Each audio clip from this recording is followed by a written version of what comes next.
Welcome back to the Casual Convo Show, where we had conversations about topics affecting the community, personal and business relationships. We always have the casual convo, so you don't have the tough convo. I'm the co-host, Idris Salam, aka Bosco from the Bronx, and I got my host, beautiful, Baltimore's best, Coco.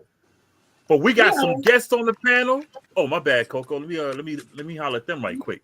We got some guests on the panel. They made it hot the first hour, and it ain't gonna get nothing but hotter. We got my man Rob here in Asheville, North Carolina, community activist, leader, and all that.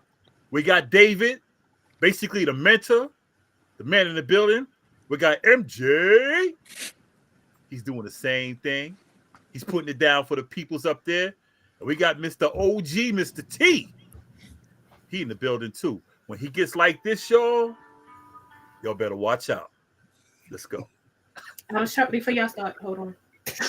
That's I was trying to catch you. So we didn't do it in the first right. We didn't do it in the first. Great. We didn't do it in the first half, but shout out to Dwelle, which is Bosco's brother for Dwelle Gear. As you can see, we have on the shirts. Please hit him up on Facebook. For your shirts, for your merch. Good quality. I done washed it a couple of times. As you can see, it didn't fade. It's still popping. It's still, all that good stuff. Ta-da! Yes, sir. And of course, And you can also buy your hand radio merch. Let me get that right so y'all can see it. and if you would like for us to sponsor your business or product, please hit us up, either myself or Bosco. Thank you. Handradio.org/shop. For your hand radio merch. For your hand radio merch, hit us up for your Dwelle Gear merch. We got you covered. No, you gotta hit up Dwelle for the Dwelle Gear. No, hit me up. I'm the middleman. I ain't got nothing to do with that business deal. I got to get my cut. Okay, so the first half was amazing. We pretty much touched on a lot for us reparations. The guys talked about the work that they do in the community, some of the issues that they face. Also, name drops, talked about voting and more. So there are a few things that I wanted to piggyback off, like I asked. Preferably we could start with Mr. Clark. I know he came in a little late. So Rob brought up some things in reference to back in your day, throughout your journey of life, where you were slinging them things, so to speak.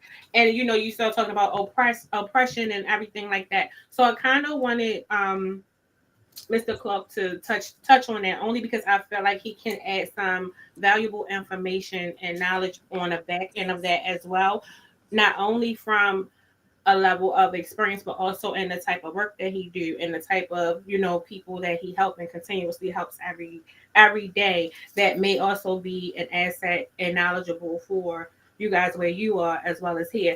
And to also clarify, I'm not sure if J-Bear is back on here or not, but I know he said bring your voices to Baltimore, but I also need people to understand platforms like this, and you also have town hall meetings. If you get involved in your local government, you do have voices in your community that are just like this, and that's powerful. And what you should do is go to those meetings and also have your voice heard and support the person locally, as well as the gentleman that's up on this panel today. You can do outreach again in Asheville, Illinois, everywhere. So something, and it's not to take away from anybody, so I hope nobody takes this the wrong way.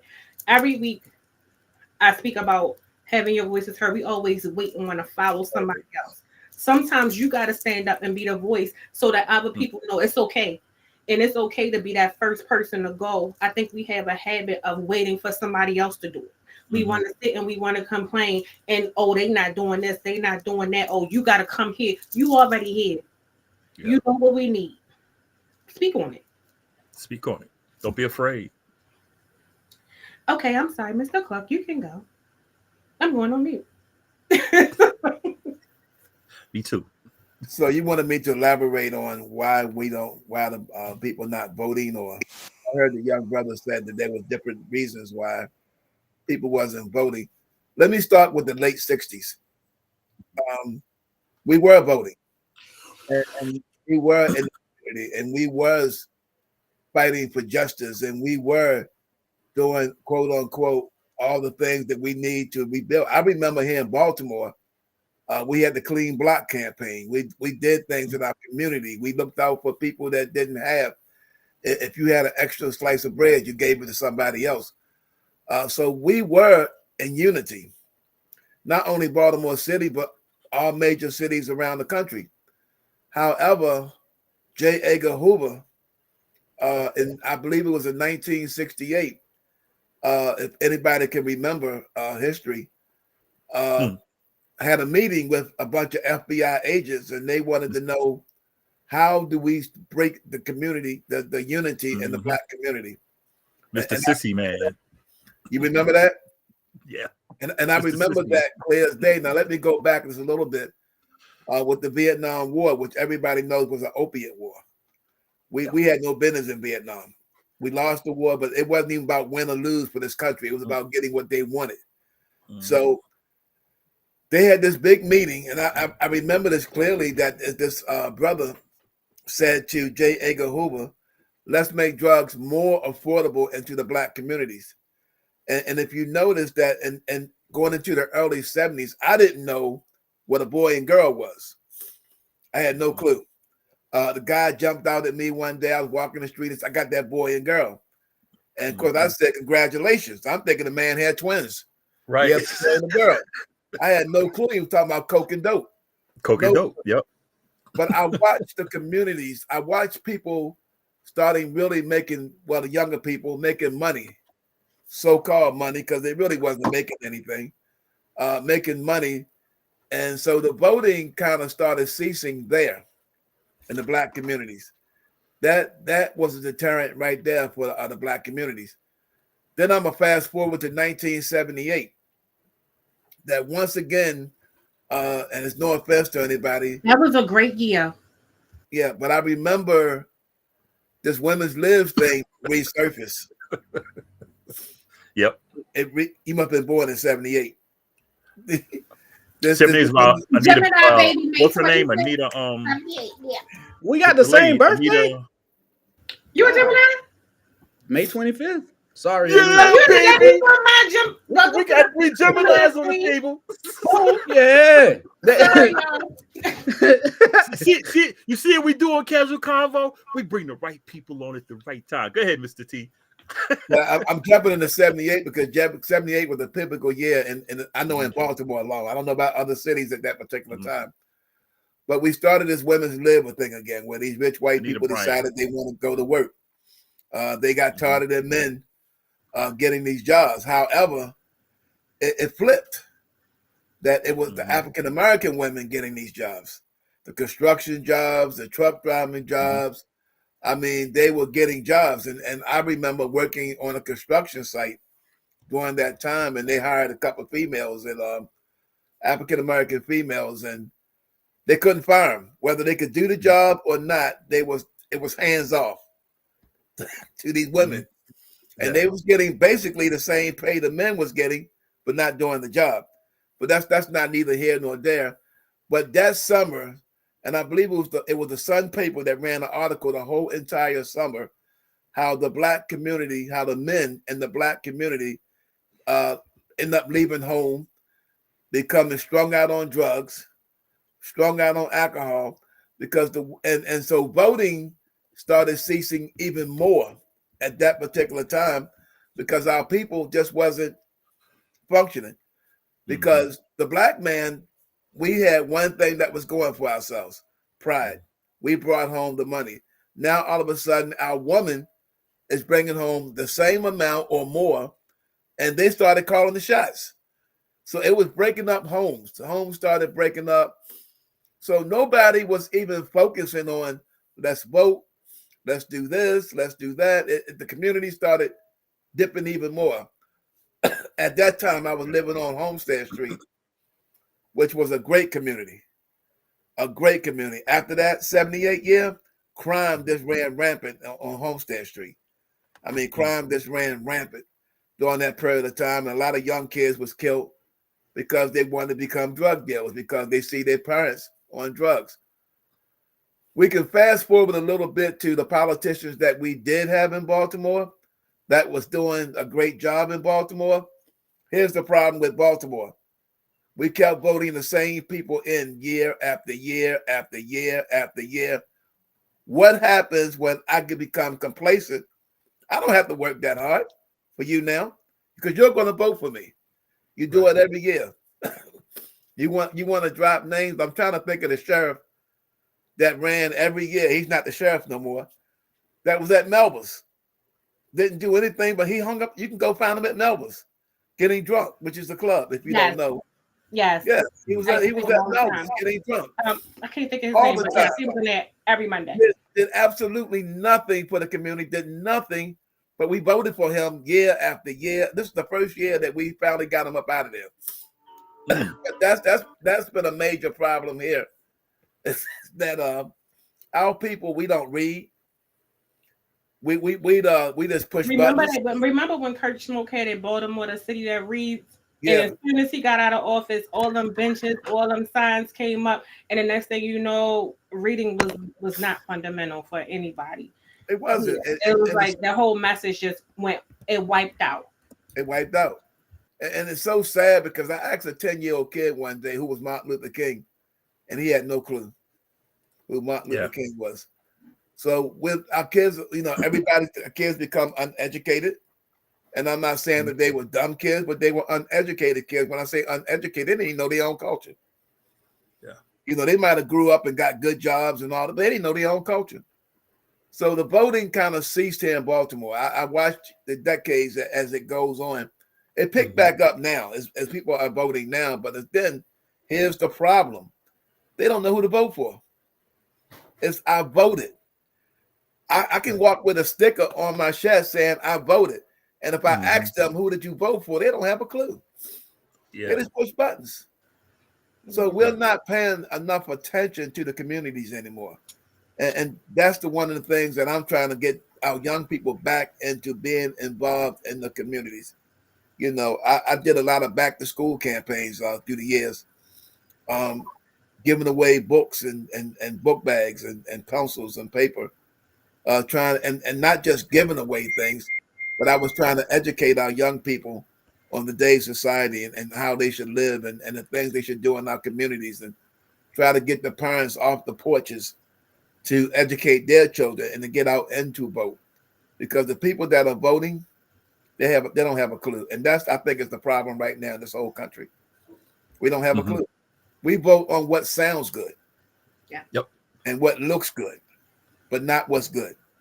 That's my take on this whole thing. And for people who, I'm sorry, I just wanted for to people the voting thing. Well, I just want to make one name. What T was talking, Mr. T was talking about 1978. That was the time Anita Bryant started doing her talking about. Yeah, I remember them days, Mr. T. I was a youngster, but I remember those days. Anita Bryant, yeah. And that's what I be riffing about. Coco, when I'm always going in on the feminism thing, Anita Bryant, and he just confirmed it around 78. That was the turn. Before I forget, then y'all can go. I'm gonna let back the next question. No, just want to piggyback on the voting. When he was saying a lot of people don't understand it and the reading and the whole everything like that. So another thing that we talk about is the laws that's being passed. A lot of times people don't understand there are laws for the city that are on those ballots as well. And they don't speak about them a lot in their campaigns, but they damn sure have them on them daggone ballots. So a lot of times we thinking it's just for a person. You are voting for so much more. And it's for your kids. It's for the community. It's for housing. It's for so many different things. But the other piece is when things are put in our face, we always make it seem like it's not true. It's not this. And it's kind of like, how do you, literally all the laws are voted on and brought to the table. It's for public. It's public. Boscoe will tell you, I send them all kinds of stuff every day about what's going on in the Senate, local government, all of these different laws that's being put on the table, and then it goes to public vote. we don't know what it is because we're so distracted by everything else. So when conversations like this happen, our community have a tendency to not listen and not pay attention until it starts hitting home, and you don't realize you just missed the opportunity to vote. So when we think voting is not important, and we always say, like I said, a lot of our family, friends, generations before us, this is what they was dying for, and we just like letting it go to waste. So let me say one more thing that I thought about. You know, back I'm talking about our parents now, our parents, our grandparents. There was a rent control law back in the 60s, and our parents, who were uneducated, and I hate to use that word, but they did not understand what that rent control law was, and they voted against it. Yeah. And I remember growing up, and I heard my mother says, "Oh, we were really ignorant because now we just gave them the rights to raise our rent at any given time because they didn't understand what the rent control law was." Yeah. And so that's why rent is so out of control right now. And so a lot of the things are still going on today where our people don't understand the laws. I'm going to throw out a name, a man that throws out a name, Jill Carter, who says that our children's brains up to 25 years isn't developed. But you can take an 18-year-old kid and put him in the service. So if his brain ain't developed, why is he in the military? Right. So they're allowing these kids to commit these heinous crimes and getting away with it. This is the ignorance that we're going through. Yeah. And I would add two things. One issue that we see a lot in our community is we have legislators that draft themselves. Nobody in the community asked them to run. They just up and said, "I'm running," and they present you with a plan for your community instead of it being the other way around. You drafting them and telling them this is what we want you to do, and we gonna support you as long as you're doing what we asking you to do. Yeah. Second thing, for people who might want some more information or have some confusion around resources on what's on the ballot, the referendums that's on the ballot, there's a website called Ballot Ready, and it walks you through referendums, candidates, history on candidates, how to register to vote, what poll you at, the whole nine. And it is an amazing tool that I recommend to everybody. Put that in the chat. I mean, thread. That was the next question too. So, David, Rob, what other issues have you guys faced? During your journey and doing your work. I know we kind of touched on it, but do you guys have anything else or like any examples like of specific? I'm gonna say it right. I got specific. I got you. No, I usually say it wrong. I'm gonna do it right on purpose today.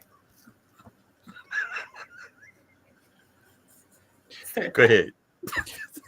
Well, I'll jump in. I think a challenge that Rob and I have had to deal with that is the challenge of centering the importance of reparations, right? At the same time that we're looking for the ways that this movement and this cause intersect with other really important justice issues, right? How do you do the both and there? Because, just hearing you all this really rich conversation, I appreciate, you all thinking about what can we do to further support, the empowerment of Black community, right? It's critical, right? Voting, community engagement, getting involved locally in your politics. I mean, all those things are really important. I think the thing that I think about often is like, how do we interweave this movement, this important work with other movements for justice, right? Because ultimately my analysis is that we are in the predicament we're in because the very rich and powerful a long time ago figured out that it works to their advantage to split everybody up. That's why they invented race. They invented race as a tactic to get people who had the same basic economic interest to not see that they were brothers and and sisters and that they should be working together. And it still goes on, right? And so Rob and I have had some issues around wanting to show the connections between the struggle right now in Gaza, the war. I mean, Dr. King obviously saw that there was a connection between Vietnam and the struggle that he was doing. And, Mr. Clark spoke to that too. Like all these things are connected, right? And so Rob and I think often talk about, we don't want to take the focus off of reparations, because honestly, like, that's got to be first, right? We need justice for the Black community. That's got to be the first thing. But how do we communicate with those who are not Black, people that look like me, and say, look, y'all are getting screwed too. And we need to figure out how we can all lift ourselves up. How do we build a powerful coalition that has the power to really change things across the board? You know, so how do we bring those things together? That's a thing we talk a lot about. And I'm not saying we've come up with any sort of magic formula for that, but I'm curious to hear some of the other folks' thoughts on how we bridge those issues. Yeah, and go ahead, Rob. Go ahead, my brother. I will go after you. We have this conversation a lot in our organizing work here in Chicago as well. And one of the things that I always tell, you know, my group of individuals is that there's a difference between intentional coalition building and like creating political mules. And historically, what has happened when we begin to merge our movements with the movements of others is that our issue becomes deprioritized. We become the mule that carries political win across the goal line, and then we get discarded. So what we want to do, we want to make sure that in any coalition that we build from now on, that people understand, I help you, but you also have to reciprocate. There has to be a reciprocal nature to this relationship. Otherwise, this is just going to repeat the same history that we've been down for the last 100 or so years. So no political knowledge. Let's make sure that people understand my truth, I understand your truth, and that we both experience so that we can walk forward together. Otherwise, what's the point of even moving together? Yeah, I would like to address Brother Paul Howell's comment. Brother, I didn't say you didn't have a lot of people behind you. I said not a lot of people show up with you. This was a conversation that me and you had in my car, brother. Like, yeah, you've been calling things out, but you have the same issue that I have. We call the things out, and the Black people don't show up to the actual space, bro. And you can't say that ain't true. You know what I'm saying? These the broader Black community, for one, they don't have the disposable time, and they don't have the disposable income. And so it's hard for a lot of them to show up behind us when they're in survival mode in their communities. That is what I was talking about. Ain't nobody say you got a whole following, brother. You know what I'm saying? You've been calling things out. So please don't take my comment and take it as shade or anything like that, because like I'm standing on your shoulders. Like, you was doing this while I was still in prison, bro. So ain't no way I'm about to sit here and claim you wasn't. And to step back to the previous question of, you know, what have I been running into? One of the biggest hindrances I've been running into in the reparations movement, man, is them not honoring the realities of people my age and younger as far as living the disparities that we live every day, right? Like, you want to talk about reparations, everybody want to talk about urban renewal, everybody wants to talk about, you know, all of these things. Well, let's also talk about how that affected my generation. You know what I'm saying? The Oliver North Contra scandal, that caused my parents to be on crack, man. You know what I'm saying? And Dang. ripple effects. You take that out of the equation. I was a straight A student in school. I could be a rocket scientist right now. You just remove that out of the equation, because we don't lose our house in a prominent Black neighborhood. I don't experience the high amount of ACEs scores that I experienced as a child. ACEs is adverse childhood experiences, which stems all the way from poverty to physical abuse. Physical abuse, yep.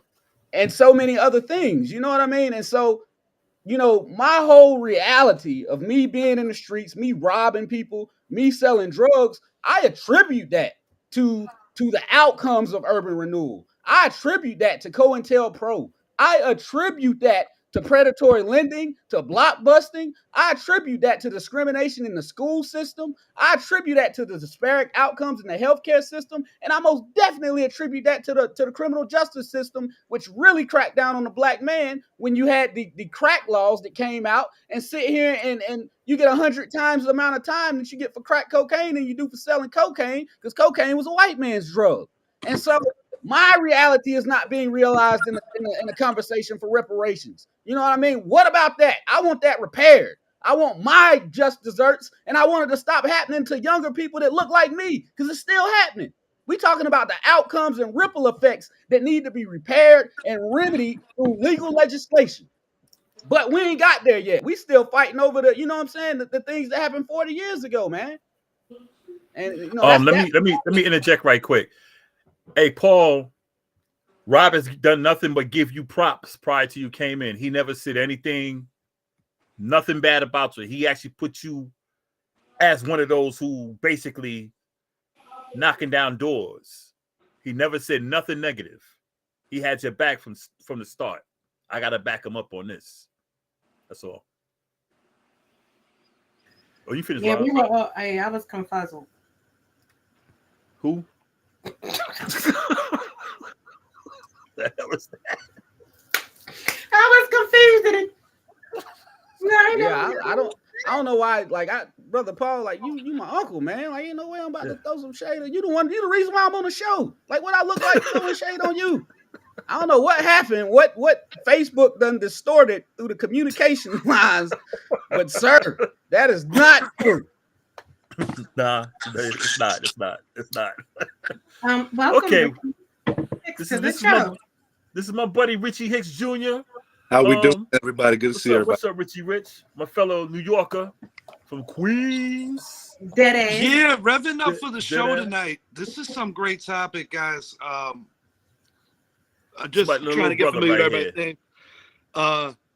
David, you made a great point that the illusion that they try to bestow on all of us about separating us, whether it's at the any form that has to do with whether it's state or bigger in Washington, because unless if you're in a very elite percentage in this country, it is an ignorance amongst people that are lighter to think that we're not getting screwed too, and that reparations need to matter for our Black brothers in order to just see each other as one and the same, because it's an ignorance that has been taught for far too long, you know, and you hit that out of the park.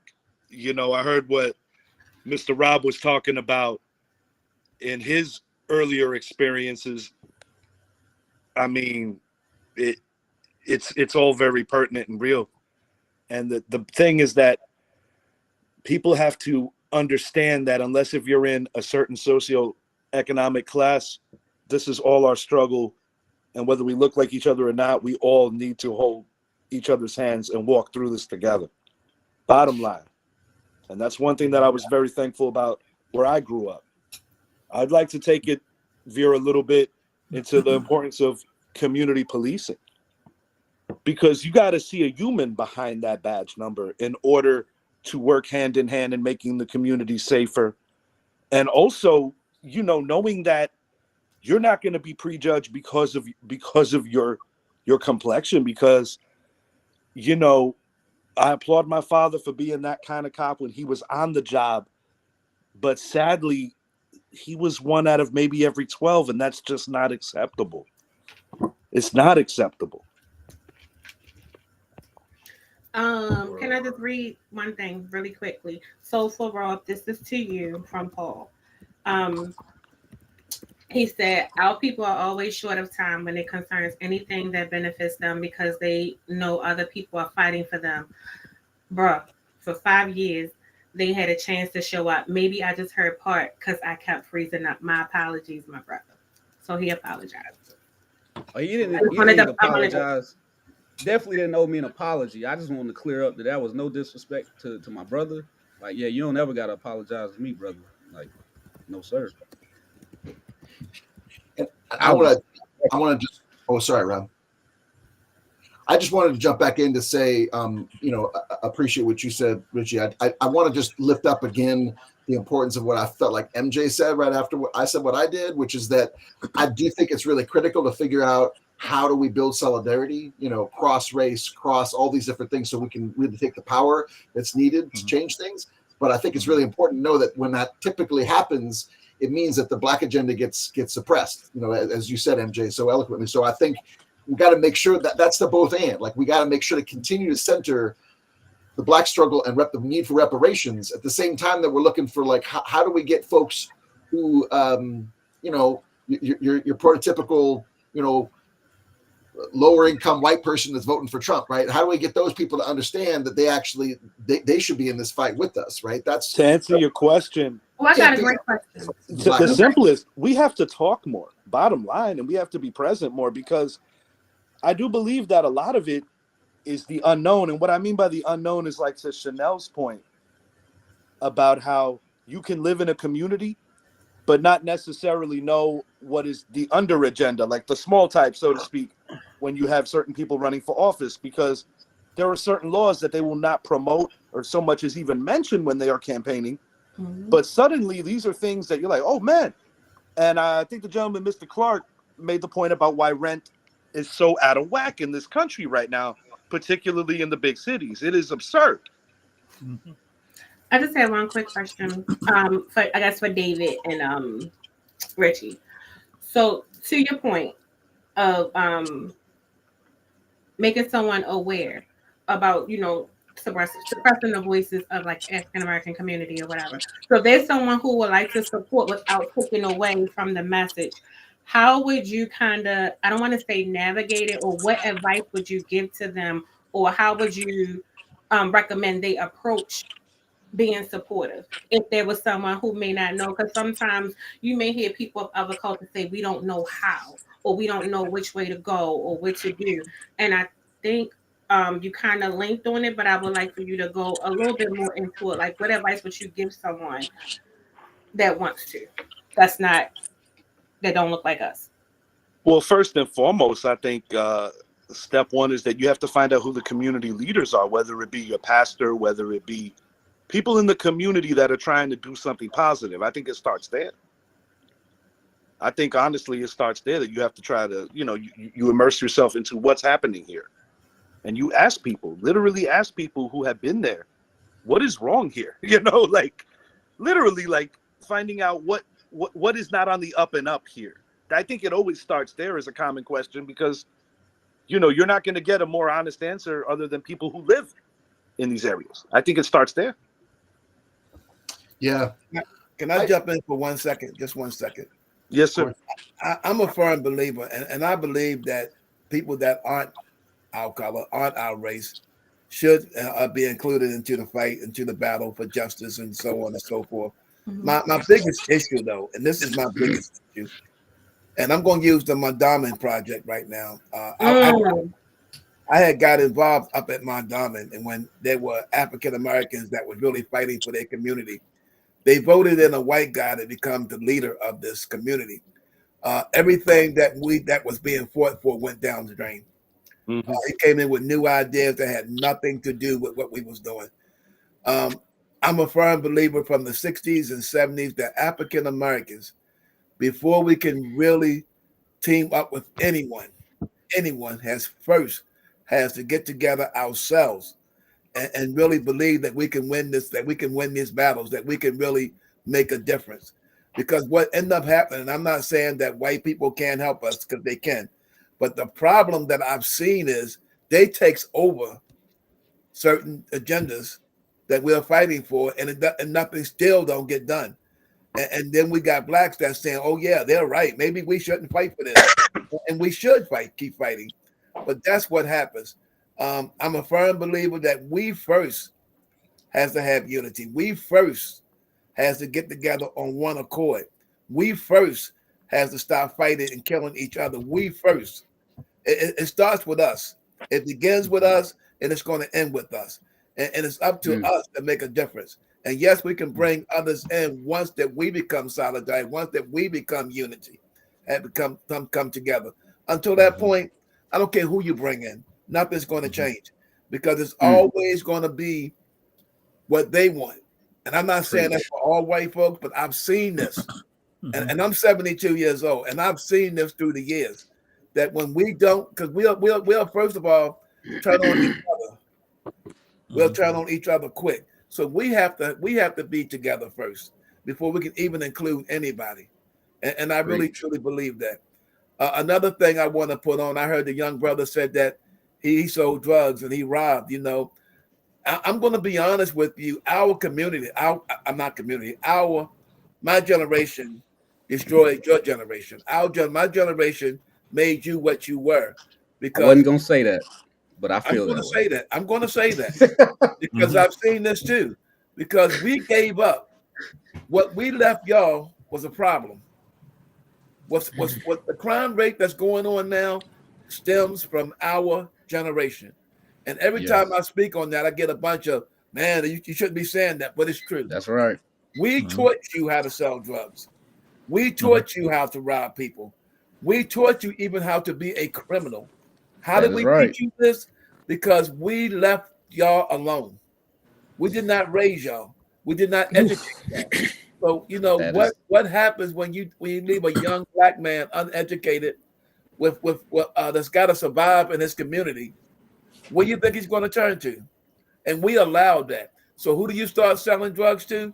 You sold drugs to my generation. That's who you started selling drugs to. So a lot of things. So before we can even go any further, a lot of things have to change within our community. Within our community. Do you know that Maryland is one of the last most segregated states in the United States? We're still segregated.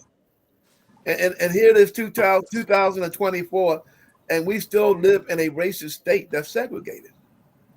And one of the reasons, even with our black politicians, they're not even listening to us.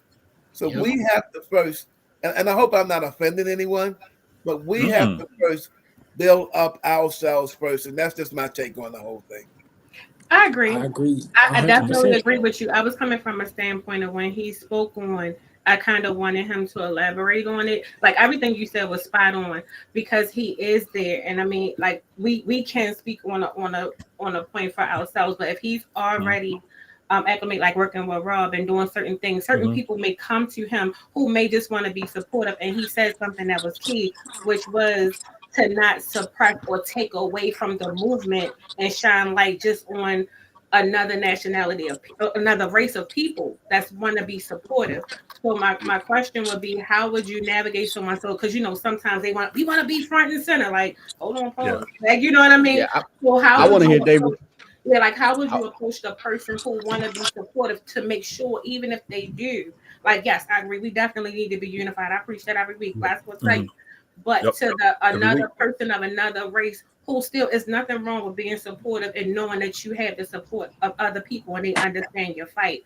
How would you approach that person of another race? J Bear put a good one in the chat, but I would like to hear David's answer. You know, he got.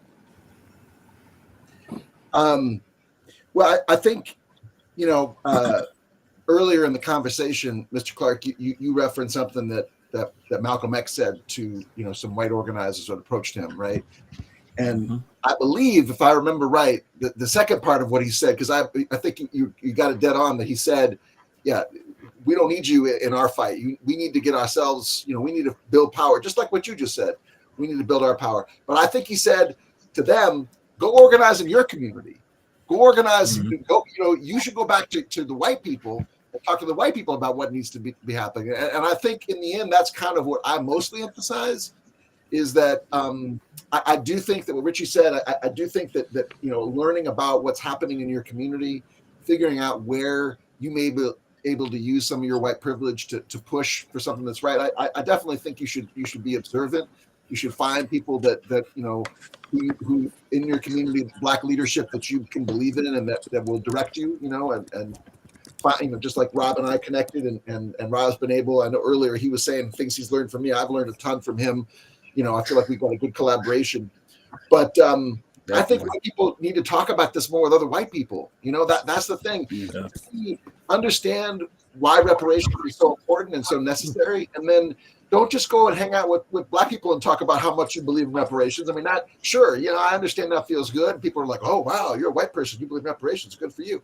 No, go talk to those white people. Go talk to other white people that are like, they're going to look at you slant-eyed about that and talk about why it's important to you and talk about why they should be passionate about it too. I think ultimately we're going to need more white support for this to get it through, right? As much as I think you all are right about building up black power, in the end, if this is going to happen on a local scale, on a statewide scale, on a national scale, we're going to need some white people to be like, okay with it. So we got to start that work now of normalizing the conversation, talking about why it's important for the country, it's important for black people, but it's important to people like me too. Like this is a trauma that happened on a massive scale, that reverberations are felt by everybody. It is a stain on the country. It is a weight on every soul in this country. It's just a different weight. But we need to all get together to figure out how we play that part. But I thought the main part for white people is to normalize the conversation with other white people. Talk about it at your next dinner party. Talk about it at the club. At the when you're out talking with the dinner party with your family or whatever. It's not the kind of thing to talk about. Yeah, David, let me say this: you done made a lot of white people mad today, man. At the start of this show, your intro, that right there got the crosshairs put on you.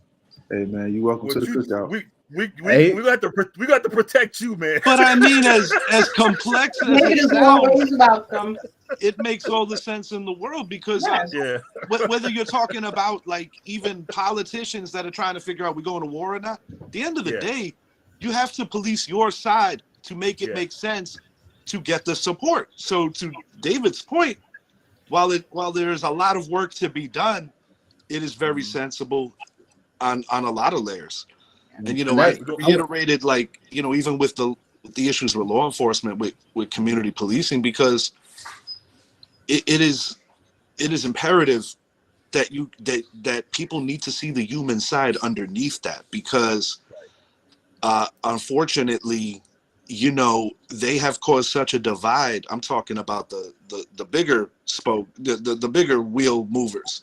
Yeah. That at election time, you look at people that will claim a district, but they don't even live there. That's egregious, bro. That's egregious. Yeah.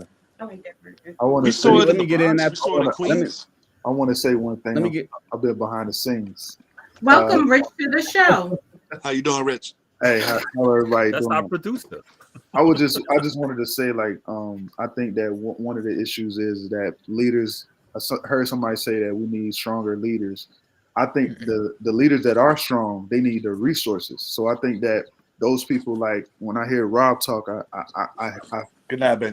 He reminds me so much of myself. So I advocate for healthy eating in Black communities and not just Black communities, but low income food desert communities. I feel like everybody should have available healthy fruit and vegetables in their neighborhood. So I fight for that, and I go in amongst a group of people that they have all the resources to help me fight this cause. And when they hear me speak out on it, they act like they listen to me and they like, man, like, you're so impressive, you so this. But I'm not really saying nothing that's crazy. It's real logical. Like, these people just need healthy fruit and vegetables in the community, and y'all guys have the resources. So like, give the right people the resources and the opportunities, and then these things could change. These small changes could change. Like, if you got healthy fruit and vegetables in the community, like you're providing jobs for the community, you're providing a better ecosystem for the community. The mindsets of the people in the community start getting better, because everything is about how you think. You can't outthink your environment. So if your environment is poor, the people are poor, the food is poor, the crime is high. Like, what do you expect to be produced from that community? It's not going to be good. It's not going to be good. Something, Rich. I know my brother MJ been trying to jump in for a minute. Can I get in after you, brother MJ? Yeah. Let me make one point before I go out. Let me make one point. Rich, I do that. Like, when I grow my vegetables in the summer, I give mine away. I always post on Facebook, hey, I got cucumbers, I got tomatoes, I got corn. Right. Who wants it? And very few people respond. And because you know why? It's the education piece that's missing too. Because food consciousness is very important. Because you can go to a supermarket, just like food stamps. Right now, they're really pushing food stamps on people. But I'm like, yeah, y'all gonna give people food stamps. That doesn't necessarily mean that they're gonna eat healthy. You gotta understand what eating unhealthy does to their body. They need the nutritionists, the dietitians that are sitting in their office all day to come to the community meetings and have a workshop to discuss this is what you're eating and this is the long-term effects of what it's going to do to your body and your mind. Because a lot of us don't know, we just eating for taste. Can I take 2 seconds just to reply? That's true, but the biggest issue is advocacy and engagement. That's what we don't do in our communities. Like we can have the resources, but if there's no engagement and we just like, okay, people just come out, who's the advocate, who's the push it out there? Like, we push out a lot of the wrong things and some people don't know where to go. And another thing is transportation, and I'm only saying that from experience. And Terry can can back me up on this one. Like part of the work we do all day is to get people to understand what they need to for a stable life, meaning nutrition, mental health, medical, everything is all in one. And then sometimes some people don't know how to advocate for themselves, which goes back to the educational piece. So I think the engagement, like we can do these things, but we got to get that out and make sure that people can get to that. Because then the other thing is you got to look at the communities in which those deserts are in. The biggest issue they have is getting to the resources because of lack of funds, lack of knowledge. Some can't read. It And also affects the elderly too, especially if yes, you're talking wintertime. Yeah, right.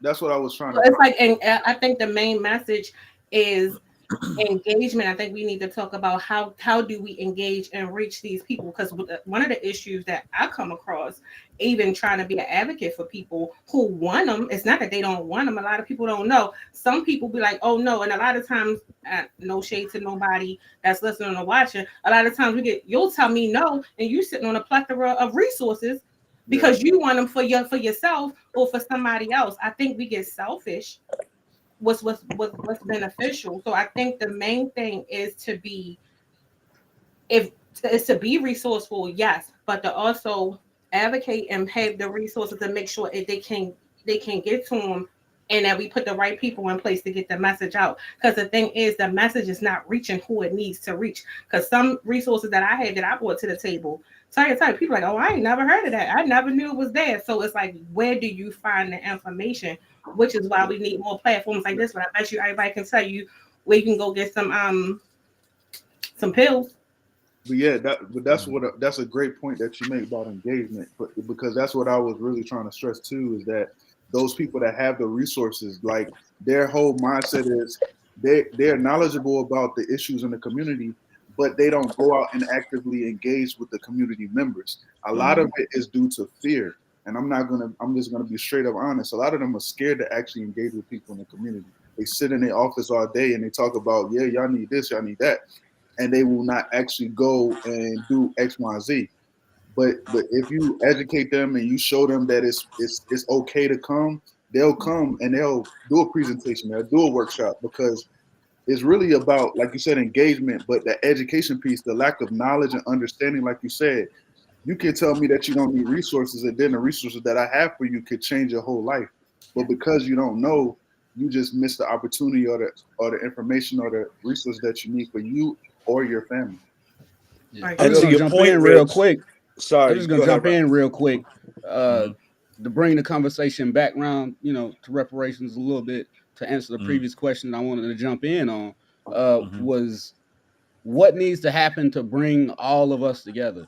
First of all, Yeah. you gotta understand the whole country has been miseducated, not only of the history, but on what reparations is and who it affects positively. If you think the reparations only positively benefits black people, you are poorly informed. Racism costs our country trillions of dollars every year. Now Yes, let's look sir. at this scenario. You give black people 800 some odd $1,000 a piece to end the generational wealth gap. Black people are going to go create businesses. We're going to buy things from white-owned business and black businesses alike. So when we create our businesses, do you think we're only going to hire black people in those businesses? Like, no, we're going to hire all people in those businesses. When we go spend our money, do you think we don't own any industries? So we're going to have Right. to be strategic at how we not lose all of our Because money. it's So not it's their going to be like bottom line. stimulus. That's why Yeah, they're it's fighting gonna to be like an have it. economic It's not their stimulus bottom in line. America, and America is shooting itself in the own foot. You wasn't worried when you sitting out the stimulus. You weren't worried about it, and that was for lower income individuals. It wasn't for everybody in America. But you start talking about anything that only benefits black people exclusively on face value, and you get issues with it. And it's like, yo, y'all are so misinformed, miseducated that you don't realize that this would literally lift up our country. Our GDP would increase by Skyrocket. over $1 trillion every year. Skyrocket. And then Easy. and then compound off of that. And it's like America is got to be one of the stupidest nations in the world to cash these unwritten checks on communities of people. And Like it's urban driven by renewal. division. Urban It's still renewal, you driven sit here by and you division. divest it out of a community. You divest it out of a community when now you've got all these properties that are sitting around vacant that you could have collected tax off of. You know what I'm saying? If you would have allowed these people to build up their houses, imagine how much tax money is being sucked out of a community because they wrote the check that was urban renewal, thinking that they damaging only black people and they damaging the whole community in essence. And I'll hand it over to Brother MJ. You know, you've been waiting for a minute. It's hard to follow Rob, man. It's hard to follow right behind him because No, he nailed it. That was a whole. that's what I'm saying. Right, it's hard to follow up behind him, man. It's just like bam. He nailed that. It's on you, MJ. Y'all got it. Rob be burning the bridge. Like Rob be like, y'all ain't following the bridge. I'm burning this bridge down. You know? Man, look, they don't. You talking about you want me there? Like, you understand what they doing to me in Asheville? Like, these people have been trying to assassinate me here for the past 3 years. Try to get when I was fiscally sponsored, they tried to get me discontinued. I'm talking about electeds. I'm talking about people of power. You know what I mean? I'm talking about people in our city that's running the city been after me. Like, you know, and they still coming, and I'm still here. You know what I'm saying? I am getting beat. I ain't gonna say the F word. I'm getting beat the hell up. I'm getting beat the hell up, y'all. No, I ain't got a little energy Rob, left. Let me say it. Wind that back and say it the way you want to say it. I am getting beat the fuck up, and y'all don't see it. You know what I'm saying? I'm still going out here. I'm still going out here showing up. You know what I'm saying? Speaking this shit. And you know what I'm saying? They got it. They making it seem as if I'm just all against women. Like, no, the only people in power here is women. Black women. You know what I mean? You think, put a black man in a box. I bet I eat him up. I bet I eat him up. On the show. So I ain't got no choice but to, you think I'm gonna shut the fuck up just because you're a woman-bodied individual? Like, no, you got me fucked up. I'm calling out old people. I'm calling out if you are fucking up the community, I'm calling you out. I'm coming for you. That's what I've been saying. That's what I've been saying. It's not about you, Bosco. Rob, I think also when it comes to that, like certain people in power, especially people of color, is like some of those individuals, they only care about themselves and their own families. They don't care about nobody else. Once they get that bag, big facts. It's like they don't care about nobody else, and it's hard as crap. And it's frustrating. It's so frustrating because they look just like us, and you like, just like us. I'm like, we come from the same struggle, but you made it, and it's now like you don't even want to get back, or you're gonna continue to push the other agenda on us instead of helping us. You're gonna push a whole nother agenda because you're getting paid to do so. Yeah, so, I mean, but you also we gotta recognize the fact that you have people who are skilled, who have the requisite like leadership capabilities, they got the knowledge, and you don't support them. You don't highlight them. You don't give them voice. True. That's true. Those same people to be the ones that carry the burden of community without ever giving them any recognition. That's right. Any time, any support. Right. So it's but you know what? But you know what? That leadership role, it don't come with the recognition. Like you got to realize that too. You got to do that. You got to do that job. You got to do that job and not really look for the recognition. You got to have a heart to be like, I'm doing this for my people, man. Because I mean, you can expect that from individuals, but that's a terrible expectation because it's the same. It is. But look what happened to all our leaders. We work organizing without paying them. That's crazy. Yeah, you're right. You're absolutely correct. Ever paying them. That's absolutely correct, brother. Based on dreams and prayers, but you know, it's a whole life out here. We gotta eat. We gotta live. Yeah. Now, recognized financially, that's another thing. But being recognized for the work that you do, I mean, look at our leaders look what our leaders that were out here that put their life on the line for us. Like we talk about Malcolm X, we talk about Martin Luther King. These people put their life on the line for us, like, and they're dead, and they got killed by their own. Like people don't know before Malcolm X died. Everybody they're doing their best to financially assassinate me. Yeah, I was gonna say, and that's primarily because we have leaders. That's part of the problem. Like, stop putting people up as leaders. Put a plan up as the leader. You can assassinate a person. You cannot kill a plan. But you gotta find somebody who gonna carry the plan. Like, man, you won't nobody carry positive racial discrimination inside of the reparations process but me right now. You know what I'm saying? Ain't nobody trying to push for guaranteed annual income but me. You know, like what the fuck? Like what my backup at? On the national level, bro, you got support. Now, where you on the national, not in my city. Hey, look, in a lot of people's city, they ain't got a lot of support. But Rob, you got your family though. Now that me and you connected, you got me. All right, I'm gonna hold you to that now, brother. Don't worry about that. Anyone who knows me knows when they say anyone knows me know when what they you're say, getting yourself into. Hey Rob, trust me. Anyone knows me say when they say, "Is he going?"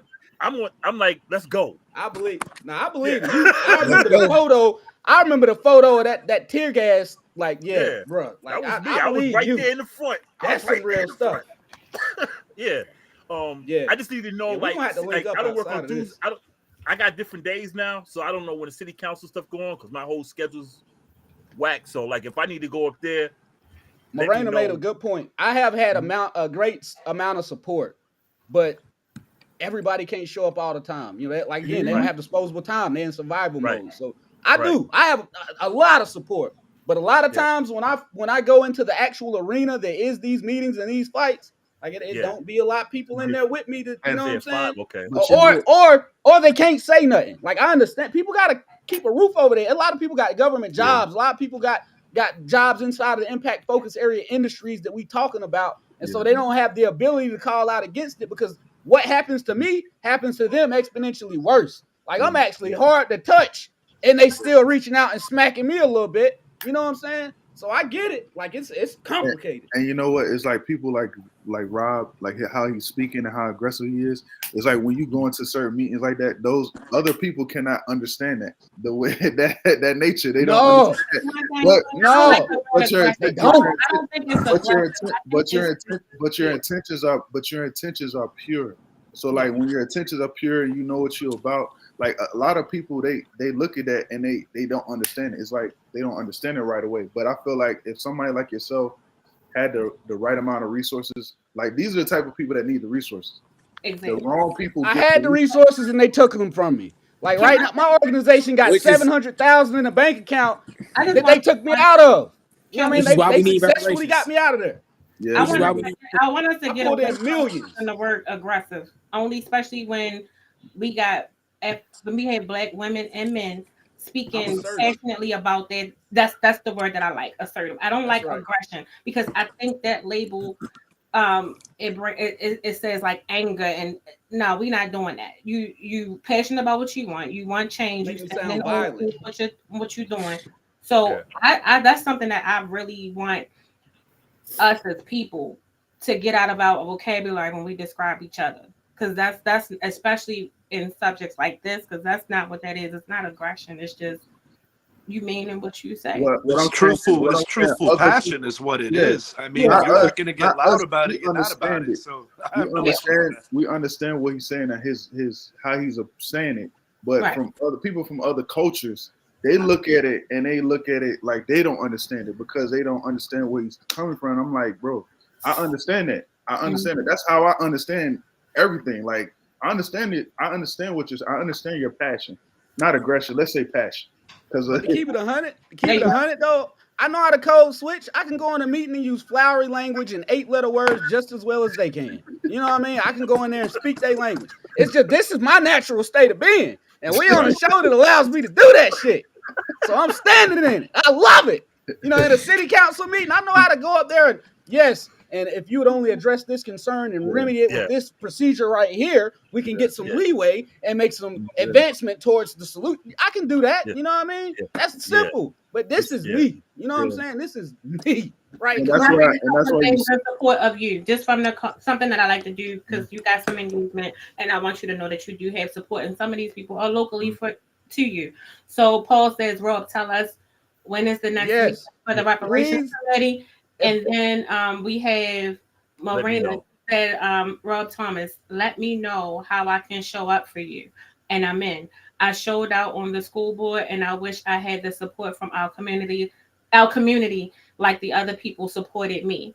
Me and her both was up there at the school board. I can't do it. Rich, can you I heard about that. Throw that down? It was something else. I see Jabez said, but they fear him. Tell me about it.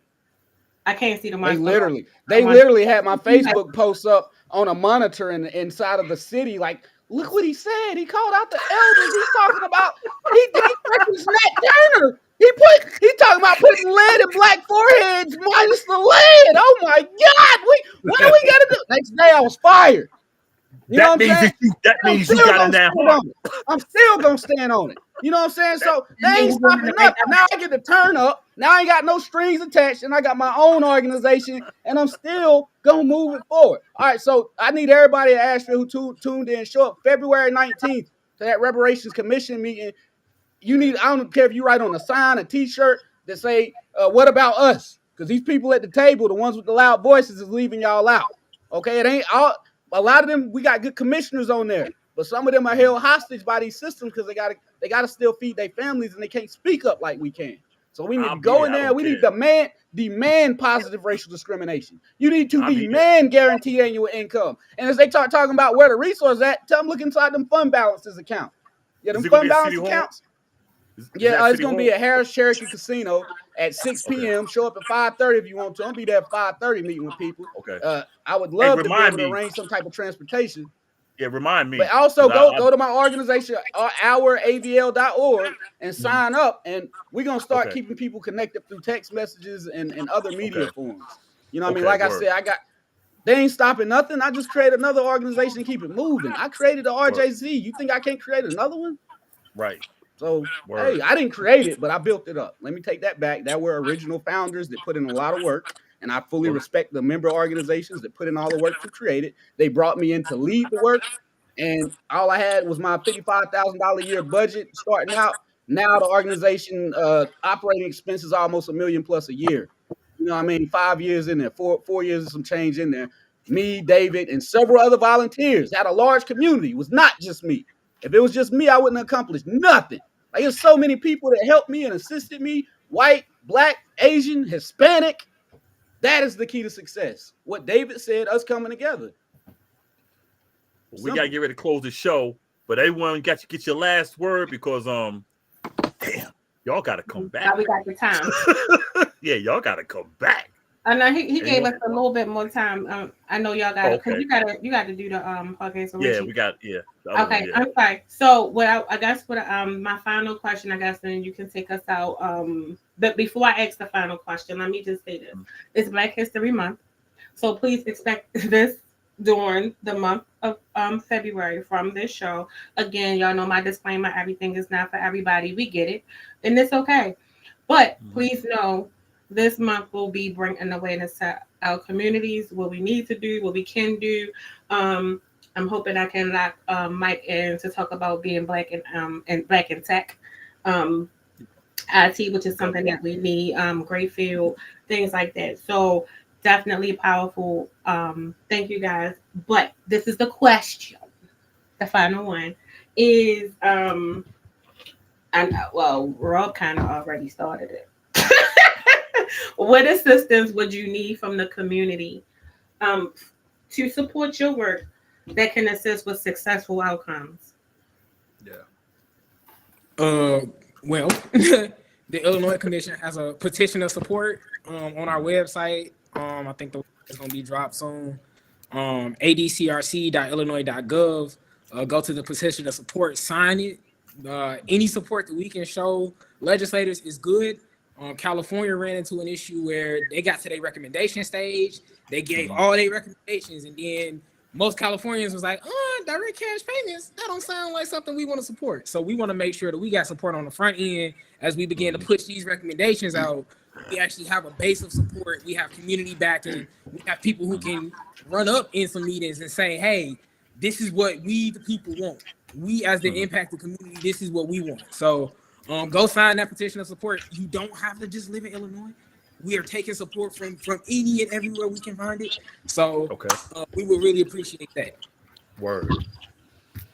Mr. David. David, we like you. Yeah. We're gonna protect you, man. At all times. We gotta protect you and Rob. Because y'all two. I wanna earn my GWP badge, my good white person, So thank you. I feel like I managed today. Rob's been mentioning ouravl.org, and just a quick plug.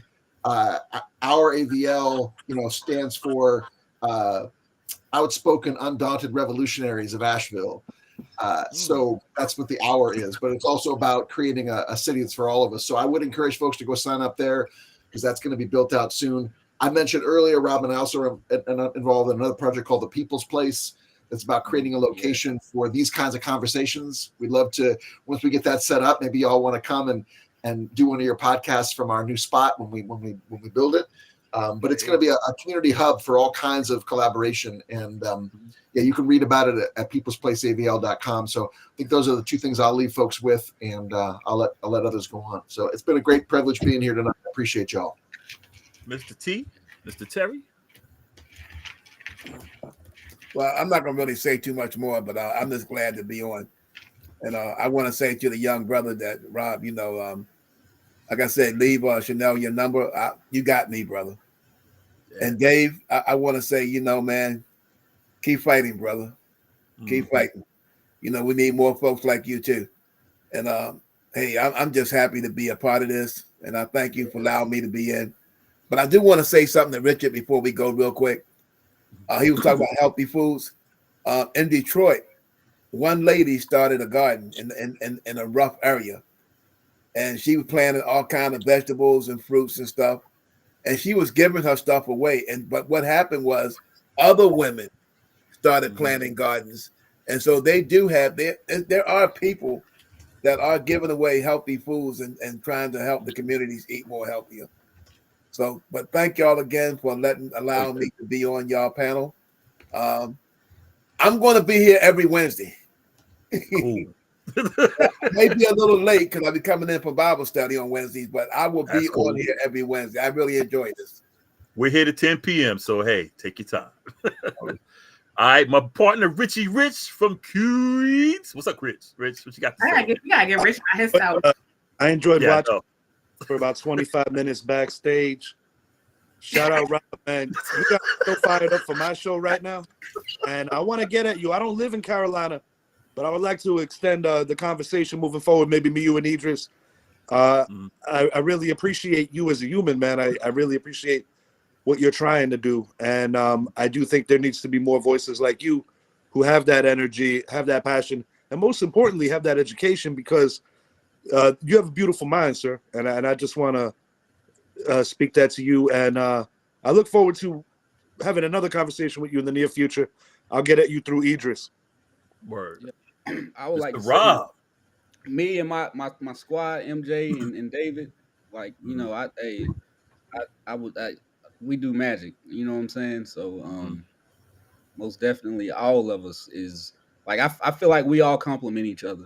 MJ can speak at an academic level that I can't. You know what I'm saying? I might have a little bit more charisma, use some street language a little bit, but what he brings to the table is just as equally as powerful, if not more important than what I can, because he can go into detail on some information and disparities and solutions that I can't. And so I just want to uplift that. I just look good sometimes. You know what I'm saying? How you, bro? You got a legit humbleness in addition to a sharp for the things that need to be. And I just want to say, all of you, a pleasure listening to everyone tonight. It's a privilege to be on the show. Thank you for having me, Coco and Idris. I'll be seeing you in a few minutes. On my show, Sports Pod, going to talk about some Super Bowl quarterbacks. Yes, sir. Before you go, right? Mm-hmm. So Rich made a good point. We gonna brag on Rich and Hand Radio real quick because and one of the food does is they do a lot of work in the Irvington community, the 21229 in Baltimore, right? So they did start a farmers market, which took a lot of work, and he put a lot of hard sweat and tears into that farmers market that was really successful for the community, made it our own. Where so he had like music, it was people that I sent loved it, you know what I mean? And it was kind of like everybody enjoyed it, and it continues to grow down to the food conscious stores, which he made. So the community work and the outreach and the leadership is not just about this on a political side, but any type of anything that you can do to bring positivity, unification in a positive way to get people what they need in the community with the resources there and the educational background. And it's like he touched on everything from insurance, which is something that we don't do, meaning life insurance, renter's insurance, all different type of insurance. Health That insurance, we have people there for that, health care, home ownership, the real estate podcast. Then you know, for your spiritual needs, you got Above and Beyond, you got Chef Tom. It's so many different avenues for Ham Radio, and he takes that and then bring it to the community. So I don't want to take away at all from that message with that, but I really do strongly believe, and only just coming from a point of helping people in these communities and our communities and neighborhoods, I know how much advocacy and engagement is needed, because a lot of people don't engage with people who are low income, who are in poverty, who are homeless, who are going through. Those are the people that need and yearn and want the resources, but don't have them and don't know where to get them. So we just can't assume everybody's connected to social media. So definitely community engagement is needed. So I just want to say shout out to Rich for that. So I just wanted to clear that up. Word. All right, y'all. Once again, thank you for doing the Casual Convo Show every Wednesday from 8 p.m. to 10 p.m. on handrail.org, and here on Facebook, Casual Convo. Check me out from 6 to 8 p.m. on handrail.org. The experience, I mix everything. I cut it, I scratch it, I blend it. Nothing but music, nonstop, commercial free. Thanks to MJ. Thanks to David. Thanks for Mr. T. Thanks for my partner, Richie Rich. Thanks to Rob, who bought the flame. Golly. Man, this is like, y'all are always welcome to come back on the show. Straight up. Just like, yo, we need to come on the show. Just tell us we got you. Thank you for Paul in the comments, Jay Bear, everybody got in the comments. Put in a little thing, my niece Morena. I'm Idris, a.k.a. Bosco from the Bronx. For my host, Coco, for my man Rich in the back on the boards. We out to next Wednesday, Casual Convo. We'll see y'all then. Peace, y'all.